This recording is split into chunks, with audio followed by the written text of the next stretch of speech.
The rain hammered against the windows of the abandoned warehouse in downtown Los Angeles. Inside, a crowd of 300 of the most dangerous people in the martial arts world had gathered for something that was never supposed to happen. It was a cold Tuesday evening in March 2018 when Michael Jai White received the phone call that would change everything. He was finishing his evening training session, sweat still dripping from his forehead as he unwrapped his hands. "Michael, you need to hear this." His manager's voice crackled through the phone speaker. "Seagal just went on Joe Rogan's podcast. He said some things about you." White's jaw tightened as he listened to the audio clip. Steven Seagal's voice, dripping with arrogance, filled the gym. "Michael Jai White, please. He's an actor who learned some karate from movies. I've been in real fights, real situations. If he wants to test himself against a real martial artist, he knows where to find me." The insult cut deep. White had spent his entire life earning respect in legitimate martial arts circles. 8 black belts, training with UFC champions, years of blood and sweat on real mats with real fighters. And here was Seagal, a man who hadn't taken a real hit in decades, questioning his credibility. That night, White made a decision that would echo through martial arts history. He picked up his phone and dialed a number he'd kept for years but never used. "Steven, this is Michael. I heard what you said. Name the place and time." 3 weeks later, White found himself in the passenger seat of a black SUV driving through the industrial district of Los Angeles. His friend and trainer, Marcus the Machine, gripped the steering wheel tightly. "You sure about this, Mike? This ain't Hollywood. These people don't play games." White stared out at the rain-soaked streets. "I've been sure since the day I started training. Some things you can't let slide." The warehouse looked abandoned from the outside, but inside was a different world. A professional boxing ring had been erected in the center, surrounded by folding chairs filled with faces White recognized from the underground fighting scene. Former UFC champions, legendary trainers, fight promoters who dealt in cash and handshakes rather than contracts. At the center of it all stood Vincent the Broker Torino, a man who organized fights that officially never happened. His weathered face broke into a grin as White entered.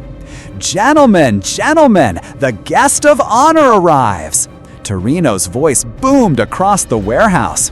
"Tonight, we settle a debate that's been brewing for 20 years. Real martial arts versus Hollywood magic.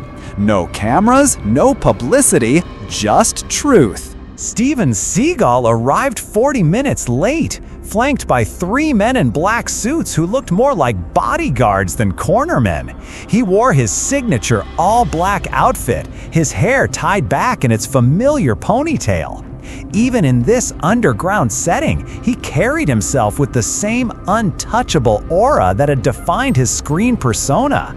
White watched from his corner as Seagal worked the room, shaking hands with the crowd, his voice carrying across the warehouse with practiced confidence. But White noticed something others missed: Seagal's eyes.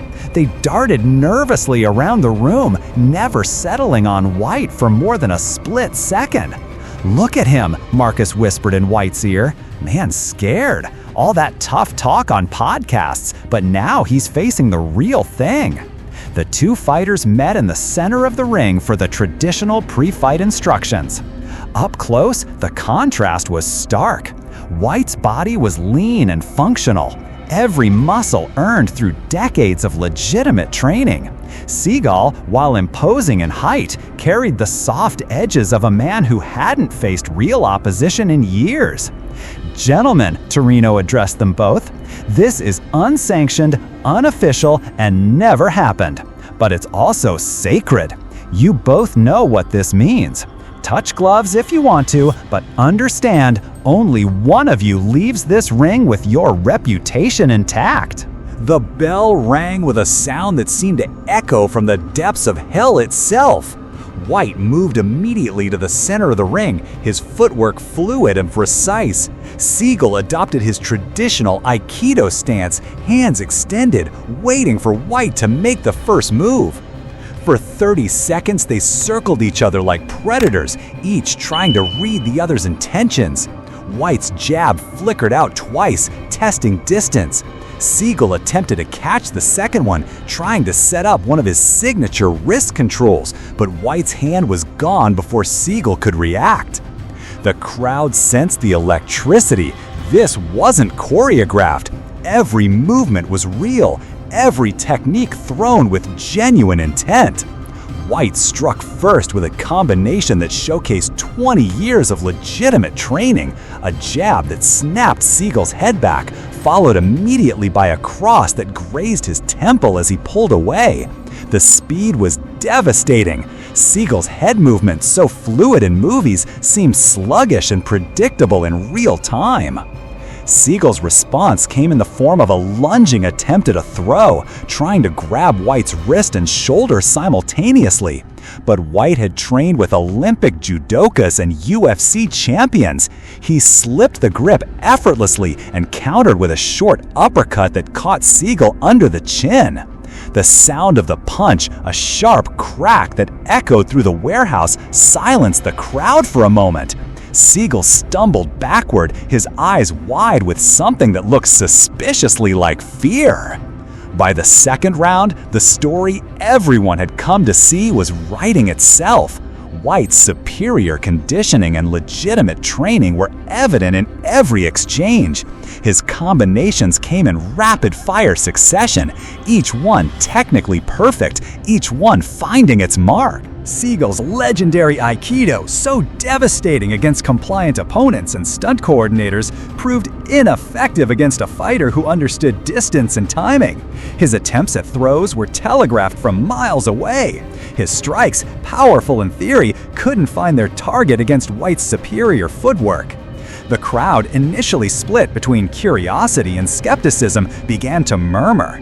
Many had come expecting to see if Hollywood's most controversial action star could back up his claims.